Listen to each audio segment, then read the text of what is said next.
This is one of the best LaCroix flavors. Limoncello. Where am I? I'm in Wisconsin. I'm at Mallory's house.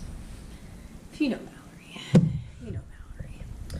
I'm at Mallory and Alastasia's house. Yep. And I went to Honor's bridal shower today. It was so fun. I'm so excited for the wedding. I have my beautiful new Bible that I've been going through. Guys, I realized something today. I realized something, two profound things. I have no idea when it cut off, and I don't really care. So I'm just going to pick up where I left off. I was talking to somebody, and it just, I'm an external processor, so, this is just, it just comes out. It just comes out. You're talking. And I was like, you know what? Do I really need a divine green light to do things in my life? I don't think I do. Because I was talking about the possibility of going back to Kosovo. I got so many mosquito bites just from walking yesterday outside. 1, 2, 3, 4, 5, 6. I think I got at least 7, 8. Sorry, I'm super distracted by my mosquito bites. I need to put some hydrocortisone on it. So, it's I'm waiting for a divine green light. I'm waiting for a divine word. I need that for everything. And I don't need that for everything. There's also a pesky fly in here that has been in here since the morning. And it literally will not leave me alone. I'm going to murder it. So, I'm like, whoa.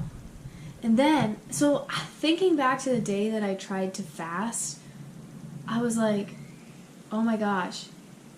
I was totally treating it like a transaction. I was totally making it transactional. And I didn't think about it until that moment last night where I was like, I fasted because in my mind, I thought, if I fast, he'll talk to me. And that is just not the right heart posture of going into a fast. Of treating it like this transaction of okay, if I do this, he's going to talk to me. He's going to give me what I want. He's going to give me the word of knowledge that I've been searching for. Oh, goodness. And then, oh my gosh, this fly. Day 3 of my little devotional in Hosea. Hosea buys Gomer back from the life that she ran to. And then it asked, what does that say about the cost of love and depth of God's mercy? And I answered that question, and then it was it asked, do you ever feel too far gone for God to want you back? And I was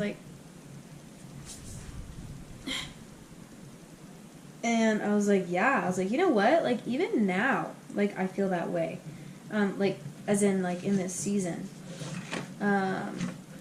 And feeling I can never truly open up to somebody. With everything. Everything. And I was but, in this story of Hosea and Gomer, he knew everything that she was doing. She cheated on, she was an adulteress. Adulteress? I don't know. And it speaks of, how well Hosea knew that, and then he still chose her, and then how well that reflects how unfaithful Israel was being to God, and God saw everything. And he still wanted Israel. Wanted to redeem Israel. And he put in effort and made sacrifices to win back Gomer and her unfaithfulness and sin of making idols. God not only does that on his own, but works in others to help them join him. I believe if I have a future spouse, he'll model this attitude of love, mercy, and forgiveness. When he fails, I know that God is in front of him doing it perfectly. Like, and then it asked, what does it mean to you that God sees you not just as someone to save, but someone to love? And I was just like, wow. So just like, I'm not a charity case. I'm not an ego boost. Like, God doesn't have to prove himself, and he doesn't have selfish motives. And his approach to saving me is different because he's also considering my heart, my hopes, my future. And so it's going to look different than what I anticipate. The last question was like a journaling response, and it said, imagine God speaking to you as a faithful spouse speaks to someone they love deeply but who has been unfaithful. Write his words to you. What might he say to invite you home again? And I was racking my brain. I was like, oh my gosh, like, what would someone say to me if I was unfaithful to them? Like, beckoning me back, like, not angry? It was so hard to imagine. Like, somebody who wasn't angry at me or, like, frustrated if I did something wrong. Like, in a relationship way. Because I haven't experienced that ever. And it took me a long time, but I finally wrote something out. I'm not very good at, like, reading things out in the way that, like, I initially thought of them. But here's what I have. It says, hey, you've been gone away from me doing what you may think will help you. I know that it is not fulfilling. Out there with those people and those things, you are not cherished and provided for like when you are with me. I wish to have you here with me. It hurts to see you going after those empty things. Come back with me and I promise to provide you with what you need. It may not always look the way you want, but your heart, soul, and mind will remain important to me through it all. I have no plans to harm you, but to take care of you always. Come home to me and let me be joyful calling you my own. I forgive you for walking away from me, and I love you completely. And, like, those words were hard for me to write down. Like, it was hard for me to imagine, like, somebody saying that to me. Which, like, translates to, like, it's hard for me to imagine God saying those things to me. So, yeah, that's crazy. Yeah. I'm literally so itchy. I have so many mosquito bites all over. This is very frustrating. I had, like, none.